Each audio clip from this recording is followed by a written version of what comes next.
Thank you, Mr. President. As we continue here on the Senate floor to debate our nation's debt limit, I rise today to review how we came to this point of serious budgetary imbalance, and in particular, how $9 trillion of it is Bush Republican debt. At a time when tens of millions of Americans are out of work and families across the nation are struggling to heat their homes and pay their bills and buy their prescriptions and put food on the table, our constituents are rightly frustrated at America's lack of fiscal restraint, and they deserve to hear the whole story. The unfortunate truth is that President Bush left us with a budget so warped and imbalanced, and an economy in such disarray, that President Obama and this Congress have had no choice but to run temporary deficits. But the previous administration must bear at least $9 trillion worth of the blame. Let's roll back to the time when George Bush took the oath of office as President of the United States. In his first address to the nation, he pledged to, and I quote, "call for responsibility and try to live it as well," end quote. It had been a divisive election, and many Americans now found some comfort and hope in those words. They were to be disappointed. But on the budgetary front, there was good reason for optimism on that January morning in 2001. After decades of deficit spending, President William Jefferson Clinton, had set the nation on its healthiest fiscal path in generations. After 28 straight years of multi-billion-dollar budget deficits, our nation saw surpluses beginning in 1998 under President Clinton.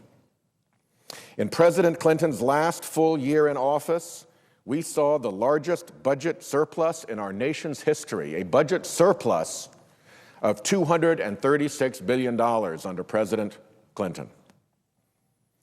And that good budgetary news looked forward as well. The month that George Bush first moved in to 1600 Pennsylvania Avenue, our Congressional Budget Office, the nonpartisan accounting arm of Congress, projected that we would continue to see surpluses throughout the following decade.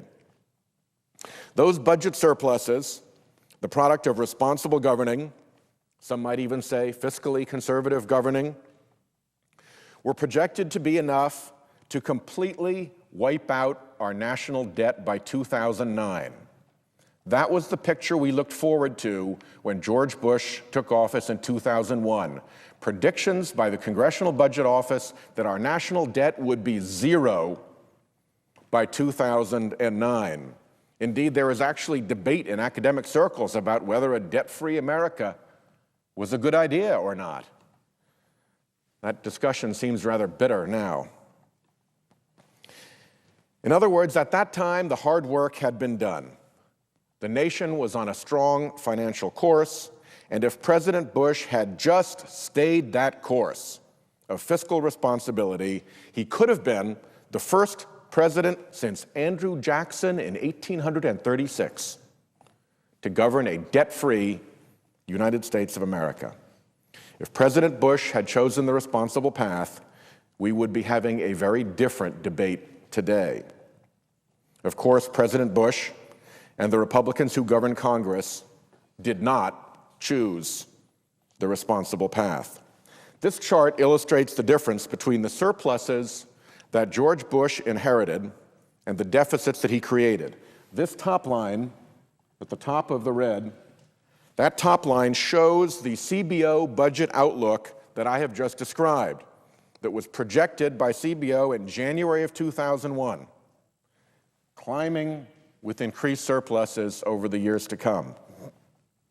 The bottom line, at the bottom of the red, shows what the Bush administration actually did. The budget results under the Bush administration.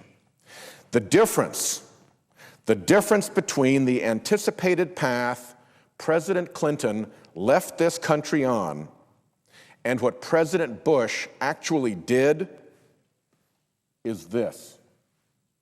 It is a mind-boggling $8.9 trillion. For purposes of rounding, I will call it $9 trillion. And that's a conservative figure that does not include the likely costs of servicing that debt over the years. You have to pay interest and not just pay back your borrowing. And it also does not include the spending that President Obama had to do to offset fiscal disaster because of the financial meltdown that he inherited. That spending by President Obama wasn't anything President Obama wanted to do. It wasn't anything he campaigned on. It wasn't on his agenda. It was an emergency measure necessary to clean up the economic wreckage left by the Bush administration. Mr. President, look at one particular contrast. Our current majority leader, Harry Reid, has worked to craft a health care reform bill that would not only achieve near universal coverage, but would do so without adding one penny to the national debt. In contrast, when George Bush and his Republican allies in Congress designed a Medicare prescription drug benefit, they did so without offsetting at all the hundreds of billions of dollars in new spending. Indeed, they even larded it up with special deals for the pharmaceutical industry. In other words, the Republicans relied entirely on deficit spending to fund a huge new entitlement program. That was the way they actually did business. The Republicans relied entirely on deficit spending to fund a huge new entitlement program. That is the fact. Now, Republicans inaccurately and frankly hypocritically rail on budgetary grounds against our efforts to extend health care coverage. But unlike their costly prescription drug bill, our health care bill improves our budget baseline. The baseline we inherited from President Bush desperately needs improvement. This next chart shows the deterioration of annual deficits under the previous administration.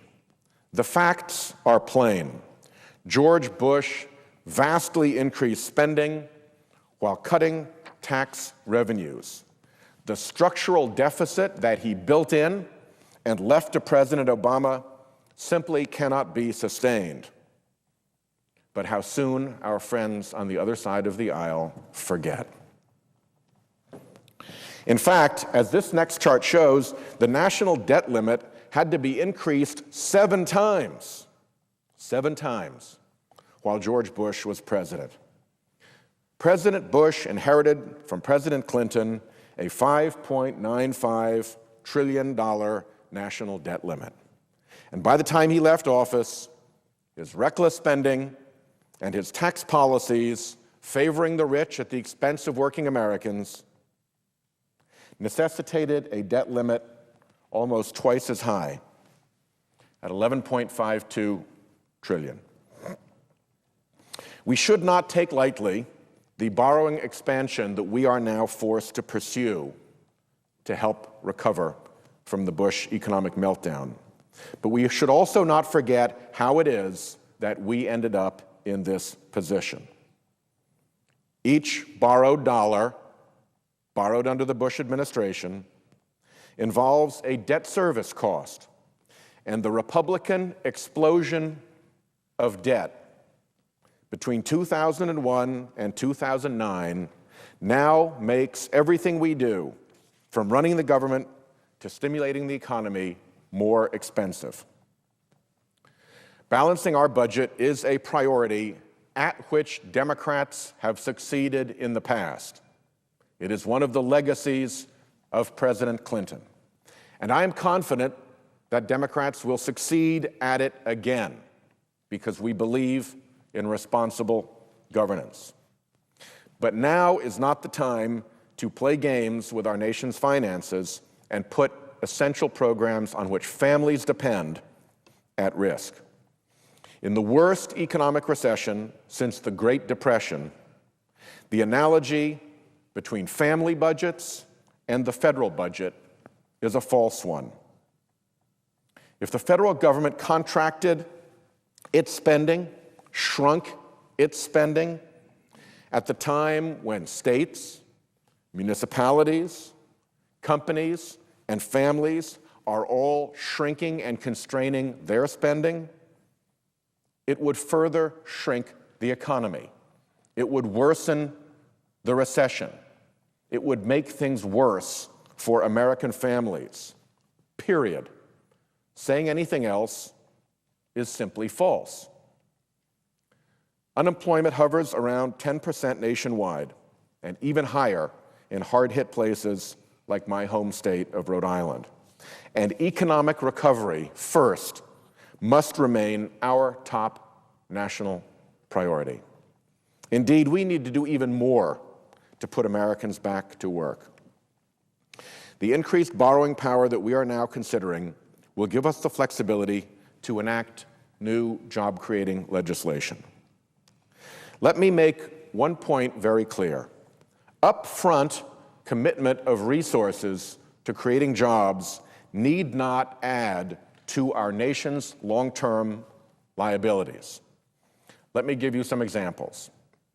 Throughout the nation, there are bridges condemned or underweight restrictions.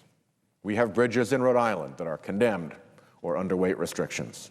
There are roadways that the United States Department of Transportation has deemed unfit for further maintenance. In my state, the Providence Viaduct is in that condition. We have across the country water treatment facilities that release raw sewage into our waterways after it rains. We have old school buildings that pose demonstrated safety hazards for our students. And we have numerous other structures in demonstrable disrepair. We have an infrastructure deficit. All of these projects need repair, and repairing them is going to require our attention sooner or later. Thus, getting that work done now would not add in a meaningful way to our national long-term liabilities.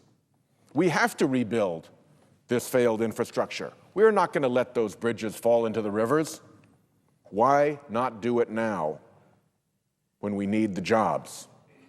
Why not do it now when the old adage that a stitch in time saves 9 prevails?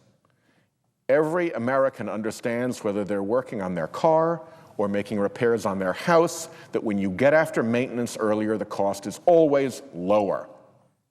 So there's no need to be concerned about the nation's fiscal liabilities when we are engaged in the repair of decrepit infrastructure.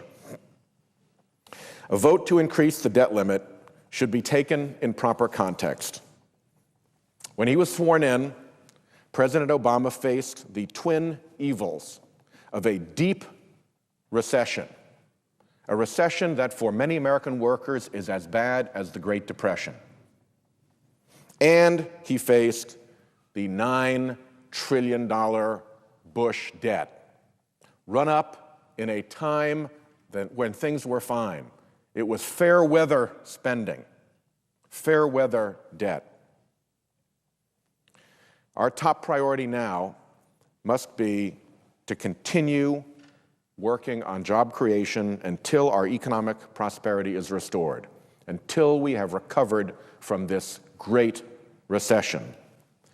And we must not sit still for lectures in fiscal probity from the party that ran up $9 trillion in fair weather debt to fund a war that needn't have been embarked on, to fund tax cuts for the wealthiest Americans who didn't need them, and to pursue economic policies that led to the recession we are trapped in now.